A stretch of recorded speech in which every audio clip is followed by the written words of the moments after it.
বাংলাদেশের জুলাই গণ অভ্যুত্থান পরবর্তী রাষ্ট্র সংস্কারের একটা ব্যাপক মাত্রার আলাপ আলোচনা আমরা করছি, কিন্তু নিশ্চয়ই এখানে যে সমস্ত রাজনৈতিক দলের নেতৃবৃন্দ আছেন তারা সবাই অকেভাল আছেন।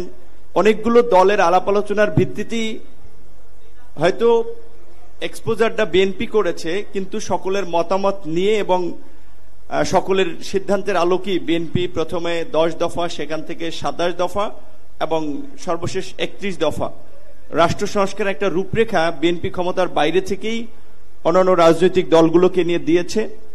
এবং নির্বাচনের পূর্বেই, ফ্যাসিবাদ হটানোর পূর্বেই বিএনপির পক্ষ থেকে আগাম জাতীয় সরকার ঘোষণা, এই সংকটের রাষ্ট্রকে উত্তরণের জন্য একটা ঘোষণা ছিল, যার মধ্যে দিয়ে বিএনপি এই জুলাই গণ অভ্যুত্থানটা, এটা আমরা সকলেই জানি, একটা ছাত্র আন্দোলনকে কেন্দ্র হলেও এর প্রেক্ষাপটটা গত 16 বছর ধরেই গণতান্ত্রিক লড়াইয়ের মধ্যে দিয়ে তৈরি হয়েছে। সেখানে বিএনপি যদি এই জাতীয় ঐক্যের জায়গাটা তৈরি করতে না পারত, তাহলে হয়তো এই গণ অভ্যুত্থানটা কবে হতো সেটা বলা মুশকিল হতো। বিএনপির এই সংগঠিত জাতীয় ঐক্যের রূপের ফলেই কিন্তু আমরা সকলে সম্মিলিতভাবে ফ্যাসিবাদের বিরুদ্ধে রাজপথে রুখে দাঁড়াতে পেরেছি। তো আজকে দেশে নির্বাচন নিয়ে যে সংকট তৈরি হয়েছে কিংবা রাষ্ট্র সংস্কার নিয়ে আমি মনে করি অহেতুক বিতর্ক এবং বিভাজন হচ্ছে, এইটাকে কমিয়ে আনার জন্য বিএনপি একটা বড় রাজনৈতিক দল হিসেবে ভূমিকা নিতে পারে। সরকারকে রাজনৈতিক দলগুলো সহযোগিতা করছে বিধায়ী সরকার স্মুথলি যতটুকু রাষ্ট্র পরিচালনা করতে পারছে।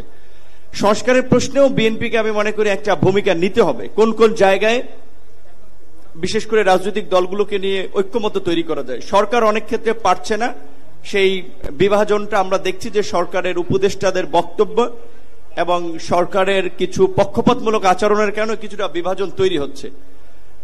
বাংলাদেশের বর্তমান বিশেষ করে প্রেক্ষাপট এবং ভূ রাজনীতিতে আমরা সাম্প্রতিক মার্কিন যুক্তরাষ্ট্রের যে গোয়েন্দা প্রধান, তার বক্তব্য আপনারা অনেকেই বলছেন এটা ইন্ডিয়া থেকে দিয়েছে তাই একটা খুব গুরুত্ব পাচ্ছে, কিংবা এটা একটা প্ল্যান কোশ্চেন, এটা একটা হেডলাইন সাংবাদিকদের তারা প্রি প্ল্যান করেছে।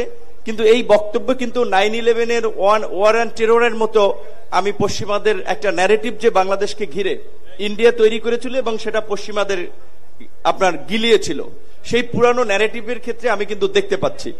সেই জায়গা থেকে বিএনপির এখানে বড় রাজনৈতিক দল হিসেবে রাষ্ট্র পরিচালনার অভিজ্ঞতা রয়েছে, এখনো সরকারকে সুপরামর্শ দেওয়ার এবং সঠিক পথে পরিচালনার ক্ষেত্রে আমি মনে করি তারা ভূমিকা নিতে পারবে। তাই আমার মনে হয় যে নির্বাচন যত দেরিতে হবে সংকট তত ঘনীভূত হবে, এবং নির্বাচন যত দেরি হবে ষড়যন্ত্র তত ডালপালা মেলবে। নির্বাচনবিহীন অনির্বাচিত একটা সরকার দেশে থাকা মানেই হচ্ছে আসলে অনেক ধরনের ফায়দা নেওয়ার রাস্তা খোঁজা। সেই জায়গা থেকে রাজনৈতিক দলগুলোকে নিয়ে একটা নির্বাচনের প্রশ্নে বিএনপির আমার মনে হয় যে ঐক্যমতের দিকে যাওয়াটা দরকার। আজকের এই প্রোগ্রামে সকলের মাঝে গণ অধিকার পরিষদের পক্ষ থেকে কথা বলার সুযোগ করে দেওয়ার জন্য আমরা বিএনপির চেয়ারম্যান এবং আজকের যারা আয়োজক তাদেরকে ধন্যবাদ জানাচ্ছি, এবং আগামীতেও রাষ্ট্র সংস্কার জাতীয় ঐক্যমতের ক্ষেত্রে বিএনপির যে কোনো ইতিবাচক সিদ্ধান্তের সাথে আমরা আছি। ধন্যবাদ।